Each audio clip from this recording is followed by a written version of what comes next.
So we are going to start out with the with my personal controller settings. I am rocking default button layout because for those of you that don't know, I play claw. From there, we go, we got flip off, stick layout default, controller vibration off. I keep that off. I mean, there's just no real need for it. I play 6.6 sensitivity. I tell most people to stick between anywhere from, I really would not go any lower than like 4, and I would stay within like 10 if you can. I played 7. I've even played as high as 8.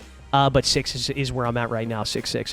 ADS sensitivity multiplayer, I got that on 1X, and all the rest of them also on 1X. I don't think I've changed any of this stuff. Automatic tack sprint, we've got that turned on. Equipment behavior is hold. ADS plus melee, I think all this stuff is just the same. Actually, except for these last two. These last two are very, very important. So your interact/reload behavior, prioritize interact is the same setting as contextual tap from Warzone. Armor plate behavior, apply all. This is defaulted, apply one, apply all. It basically makes it so you don't have to continue to hold the apply button. You can just hold it one time. Once it starts putting one plate on, it'll do the rest, and you can let off triangle or Y or whatever you use. Let's head over to advanced settings. Target aim assist on. Aim assist type, default. A lot of people were using Black Ops aim assist when the game first came out, when people were playing multiplayer, and that's because Black Ops aim assist was busted. It was very, very good.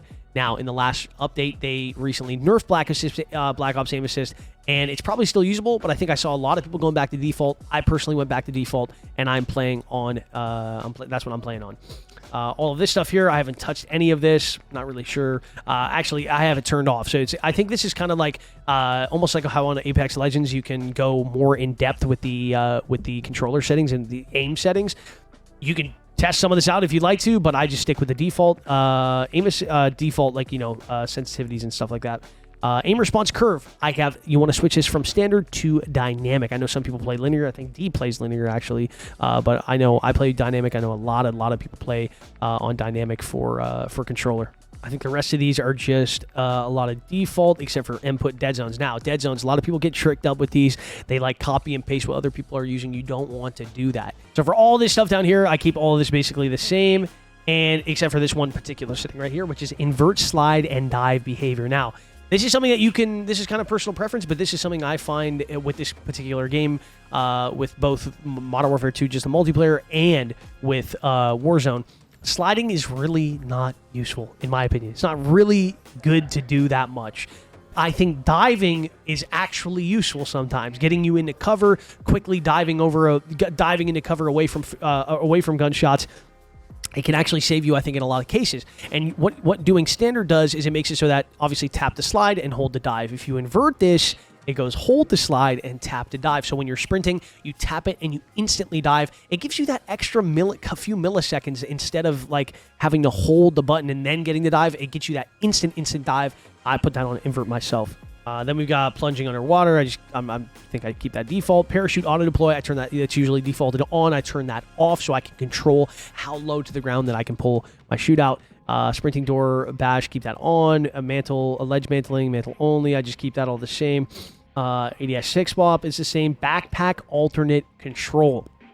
This is a very, very, very nice setting if you're really not liking the looting in the game. It's not going to change everything completely for you, but it is still a nice little change. Instead of using your directional D-pads to navigate your backpack, you can now use the movement stick to navigate your backpack interface, and this will put you in auto move forward as well. You can switch this on if you'd rather use basically navigate your backpack interface with the stick instead of the thumbstick. I personally like that more. Then we got weapon mount, movement exit. That's just on. All this stuff is kind of the same. Depleted ammo on. And now we get to vehicle camera recenter. I think this is defaulted off, or actually, sorry, it's defaulted short delay. I turn this off because I just prefer to recenter myself. Like sometimes when you're driving and you want to be able to just look to your left for a long period of time, you don't want the game to push you back to center. You can just do that yourself. It's very easy to recenter. You don't have to do that. Camera initial position. I have this on, I think this is defaulted on free look as well. And yeah, that is basically it for all of my controller settings.